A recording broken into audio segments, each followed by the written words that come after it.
Hello, dear ones. Father Peter John, coming to you from All Saints Orthodox Church in Bloomington, Indiana. Christ is in our midst.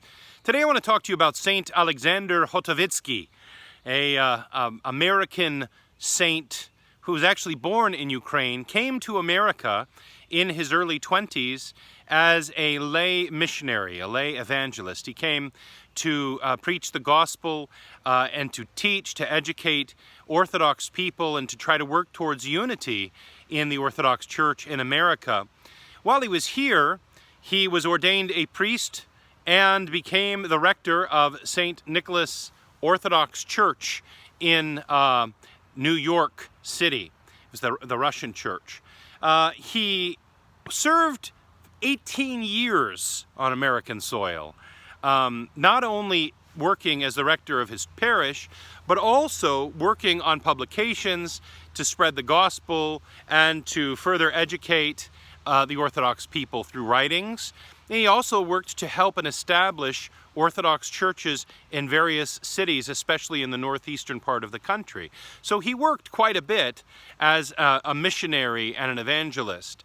Well, after 18 years of a lot of hard work, he was asked to, or sent, should I say, sent overseas to serve a church in Helsinki, Finland. He served there for 3 years, and then came 1917, the Bolshevik Revolution. So his former bishop in America, St. Tikhon of Zadonsk, had now become the Patriarch of Moscow. And he wanted his priest, Father Alexander Hotovitsky, to come and work together with him in Moscow during this Bolshevik period. So, what they were working to do was this. The Bolsheviks actually were being very sneaky. They were being very divisive. They were trying to pit the church against the poor. They were trying to drive a wedge between the Russian people and the Holy Orthodox Christian Church. So what they did was this.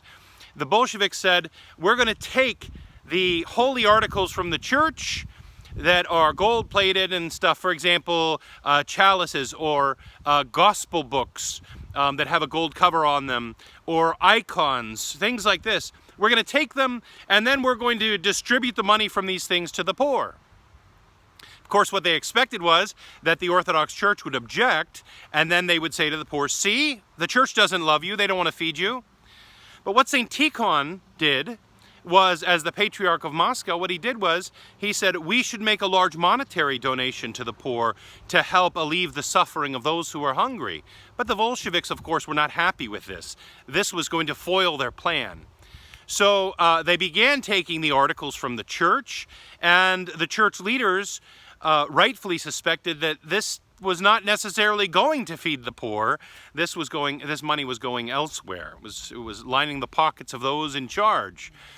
So Saint Alexander Hotovitsky began to work with the Metropolitan and some of the other clergy to draft legislation that would guarantee that any articles that were taken from the church, any holy objects that are taken from the church to feed the poor, actually had to go to feed the poor.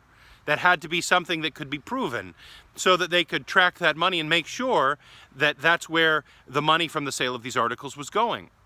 Well, of course, then St. Alexander is accused of treason, undermining the government, trying to overthrow the officials, and so he was imprisoned. That was in 1920. Then in 1921, he was imprisoned again. In 1923, these charges came up again, and this time he was sentenced to 10 years in prison. They let him out after a year, thank God, but then they exiled him to 3 years in the outskirts, middle of nowhere, Russia. After those 3 years, he came back, continued to try to work for the church, to bring about peace and unity, to try to serve the people. Finally, in 1937, after a wonderfully pious childhood in Ukraine, after 18 years of serving selflessly in America, and then spending the rest of his life in and out of prisons, in and out of exile, under persecution, for the sake of Christ and the church. Father Alexander was condemned to death, martyrdom, for his love of Christ, his commitment to the church, and his refusal to back down from the truth. So Saint Alexander truly, I believe, watches over this flock in America. We should continually ask him for his prayers, his intercessions. He's been here, he knows us, he knows our country, he knows our sufferings, and he knows our difficulties. And his desire is that the church would be built up in America and throughout the world to the glory of God. Through the prayers of Saint Alexander, O Lord Jesus Christ, our God, have mercy upon us and save us. Christ is in our midst. He is and ever shall be.